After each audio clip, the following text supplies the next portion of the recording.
We're about to continue with our scripture story this morning. For those of you who are regulars here at Bethel, you know we are working our way through the Bible, sort of slowly from Genesis to the end. And we're going to meet Solomon at the beginning of his reign as king of Israel. And Solomon has a very important dream at this time and asks God for something specific. So take it away, Hadley. The king went to Gibeon to sacrifice there. Our reading is 1 Kings chapter 3, 4 through 9. The king went to Gibeon to sacrifice there, for that was the principal high place. Solomon used to offer 1,000 burnt offerings on the altar. At Gibeon, the Lord appeared to Solomon in a dream by night, and God asked, "What should I give you?" And Solomon said, "You have shown great and steadfast love to your servant, my father David, because he walked before you in faithfulness, in righteousness, and in uprightness of heart toward you. And you have kept for him this great and steadfast love, and given him a son to sit on his throne today. And now, O Lord my God, you have made your servant king in place of my father David. Although I am an only child, I do not know how to go out or come in. And your servant is in the midst of the people whom you have chosen, a great people so numerous they cannot be numbered or counted. Give your servant, therefore, an understanding mind to govern your people, able to discern between good and evil, for who can govern this, your great people?" It pleased the Lord that Solomon had asked this. God said to him, "Because you have asked this, you have not asked for yourself long life or riches, or for the life of your enemies, but have asked for yourself understanding to discern what is right. I now do according to your word. Indeed, I give you a wise and discerning mind. No one like you has been before you, and no one like you shall rise after you. I give you also what you have not asked, both riches and honor of your life. No other king shall compare you. If you will walk in my ways, keeping my statutes and my commandments, as your father David walked, and then I will lengthen your life." Then Solomon awoke. It had been a dream. He came to Jerusalem, where he stood before the ark of the covenant of the Lord. He offered up burnt offerings and offerings of well-being, and provided a feast for all his servants. Our next reading is John 8, 31 through 36. Then Jesus said to the Jews who had believed in him, "If you continued in my word, you are truly my disciples, and then you will know the truth, and the truth will make you free." They answered him, "We are descendants of Abraham and have never been slaves to anyone. What do you mean by saying you will be made free?" Jesus answered them, "Very truly I will tell you, everyone who commits sin is a slave to sin. The slave does not have a permanent place in the household. The son has a place there forever. So if the Son makes you free, you will be free indeed." The word of the Lord. Thanks be to God.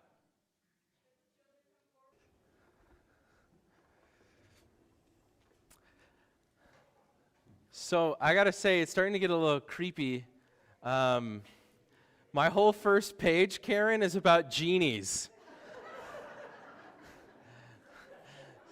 So either we're on the same page or you have access to my computer or something. That is so funny.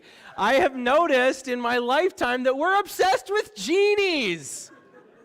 We love genies. They're so immersed in our culture. It seems like every generation has access to some version of the genie story. For those of you who are alive in the 60s and 70s, what was your show about genies? I Dream of Jeannie. I had to watch that with my grandparents a couple times. I did not get the appeal of that show. For people, maybe the confirmation kids' parents' age, so in your 30s and 40s, what was the movie that came out in the early 90s? Very famous? Aladdin. Yes, Disney's Aladdin. It was a very famous rendition on Disney. Confirmation kids, have you seen the new live action Aladdin with Will Smith all dressed in blue? Pretty cool movie. There was even a movie when I was younger where Shaquille O'Neal, Shaq, the basketball player, played a genie, and his name was Kazam. And I watched that movie recently again after many years, and it was just as bad as I remembered it. They're even making new genie movies today. Right? There was a genie movie that came out this year. They spent $60 million on it. It was called 3,000 Years of Longing, and I didn't even hear about it. They're just going under the radar, all these genie stories. And in so many different TV shows, we've got all these genie episodes. What is our deal with genies? We're just obsessed. And I don't think it's because we love Arabian folklore, right? Or the idea that there are beings in the world that emerge to trick us from time to time. See, what I think we are obsessed with is wishes. Wishes. We love wishes. We have all these different strategies to make sure our wishes come true. Have any of you ever made a wish? Come on, raise your hand. You've made a wish. All of you have made a wish. And we do all these different things to try to get our wishes to come true. We'll throw pennies into a fountain, right? Try to see if that'll work. Or we wish upon the first star that emerges each night in the sky. But bad news, though, because most often the first star that emerges in the sky are usually planets because they're way brighter than stars. So no doubt all of your wishes never came true. You're wishing on the first planet. Or we wish on shooting stars. I got some more bad news about shooting stars. Not actually stars. Usually just dust or small rocks that burn up in our atmosphere. But we wish upon that anyway. We try to get that to work. We blow out candles on our birthday and we make a wish, right? We'll blow on dandelion flowers hoping to make a wish, with total disregard for all the homeowners whose actual wish is no dandelions in their yard.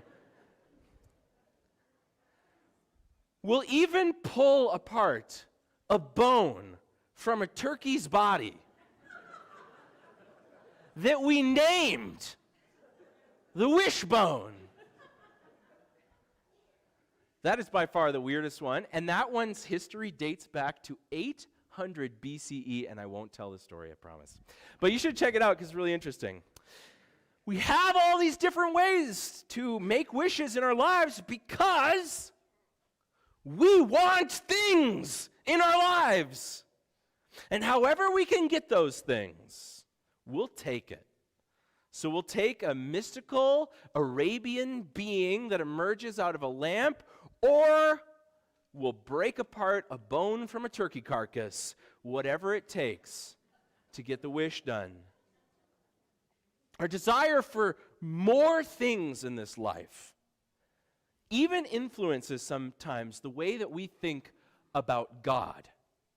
See, a lot of people think that God is not really that different from genies, that God exists as a sort of cosmic fountain that gives out stuff that fulfills our wishes, kind of like Santa Claus. And I know, wrong holiday.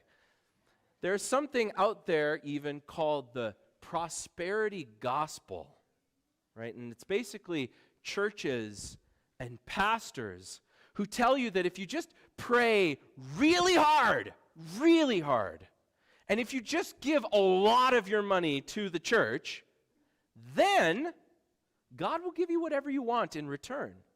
New car? No problem. New clothes? No problem. New toys? No problem. Even healing? No problem. If you just pray and give your money away. And if you aren't getting those things, the car and the toys and the healing, then you're probably just doing it wrong, they might tell you, or you're not doing it enough. And in those churches, those pastors often drive like the nicest cars. And they wear the most expensive suits and the most expensive watches, claiming that God has prospered them.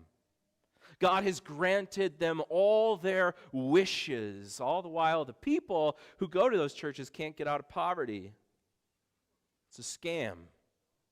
But it works because people are so desperate sometimes for their wishes to come true.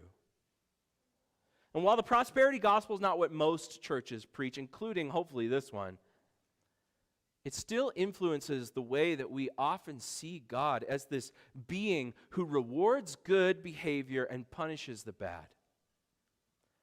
Now, there are moments in the Bible where God kind of does act like this. So I get where the confusion comes from. And the story that we heard this morning about Solomon at Gibeon is definitely one.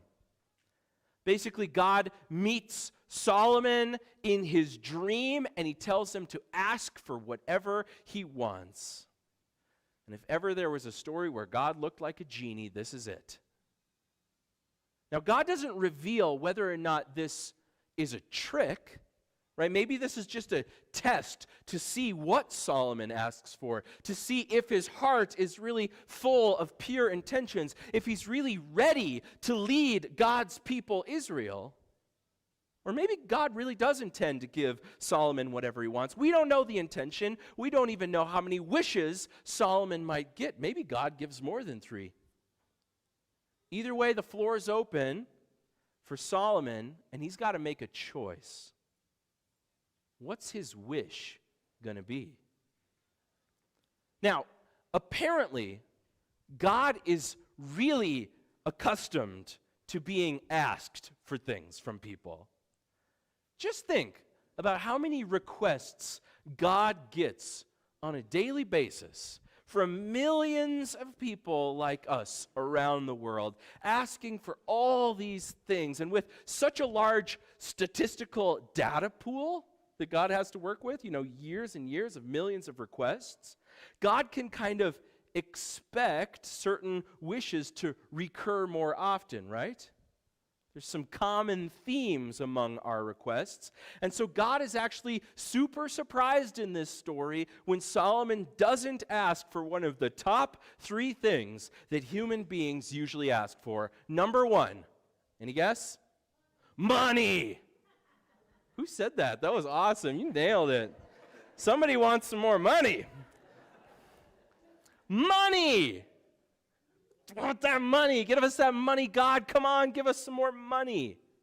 Number 2, immortality, health, long life. I want to live forever and ever and ever.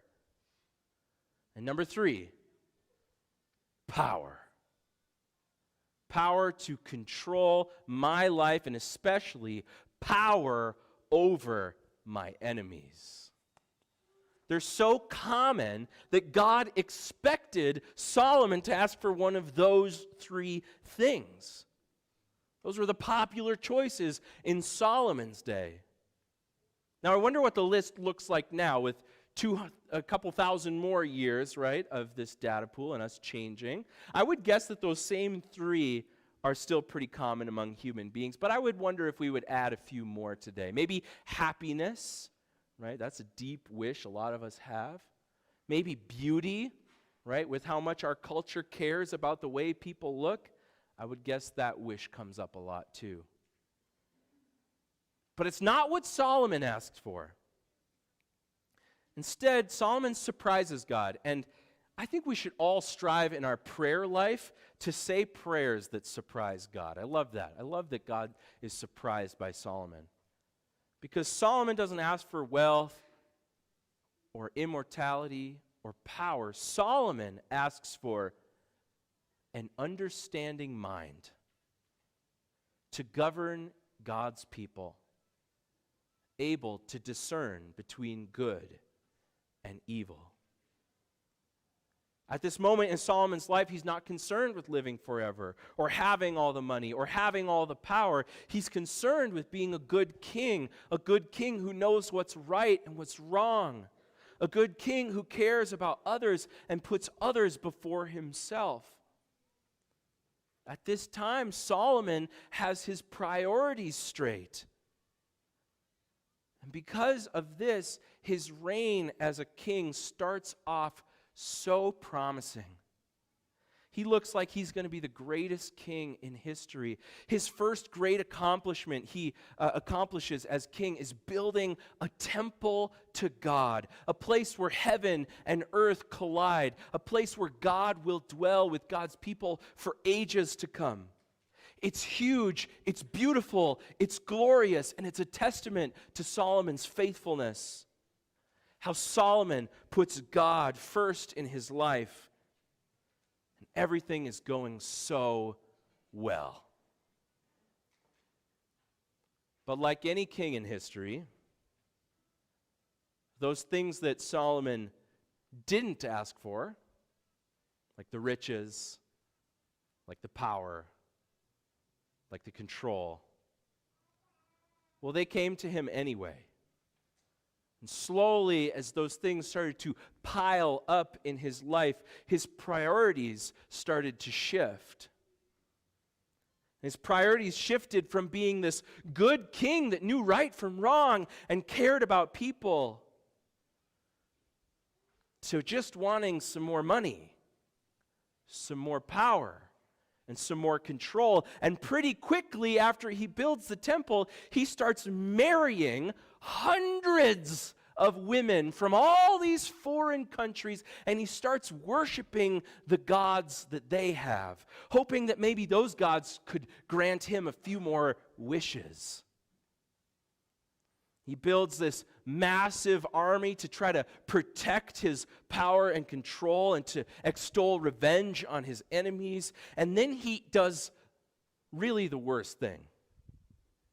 He reinstitutes slave labor into the society. And remember, this was the very thing that God freed them from in Egypt. And here it is once again. And when Solomon finally dies, his life at that time looks more like the pharaohs of old Egypt than his father David before him. And in the immediate aftermath of Solomon's death, the kingdom of Israel is split in half. It's a truly tragic story. But it is a story that tells us the truth. The truth about what your highest priority in life is, and how that priority will guide you. When Solomon's highest priority was knowing right from wrong and putting other people first, he was a great king. And when Solomon's highest priority was money and power, he became a terrible king and he tore his country apart. If the thing that you wish for most in your life, the thing that you desire most is money, there's never going to be enough. And if the thing that you wish for is immortality and health and to live longer than anybody else, you're never going to be healthy enough. If the thing that you wish for is power, and that is the ultimate driving force in your life, no amount of violence or control will ever be enough to make you happy. This story isn't about a genie. It's not about God granting wishes or punishing bad behavior. This is a story that tells us the truth about life. And you can see it in your own life, right? Think about the happiest person you know. Right? The happiest people didn't get that way because they had more than everybody else. Countless studies have shown that the happiest people in life are the people who are grateful for what they have, who prioritize relationships in their life, who forgive easily, and who use their gifts and strength to help others. Because here's the truth about life. God has already given you everything that you need. Solomon had everything that he needed, but he thought he needed more. That's so human. And God knew we would struggle so much with this in our lives. So God sent his son Jesus into our world and into our lives to show us that we really do have enough. That Jesus' love for us is unconditional. We don't have to do anything else to earn any more of it. And Jesus will forgive us when we mess up time after time, and that will be enough. And Jesus will set us free from this sin of always wanting more. God is not a genie, but God does fulfill one wish. It's not our wish, but Christ's. And that would be that you would be free. Free to love. Free to be who God created you to be. Free to change this world. As Christians, our job isn't to get our wishes to come true, but to recognize that our deepest wish has already come true in Jesus Christ. And that will always be enough. Amen.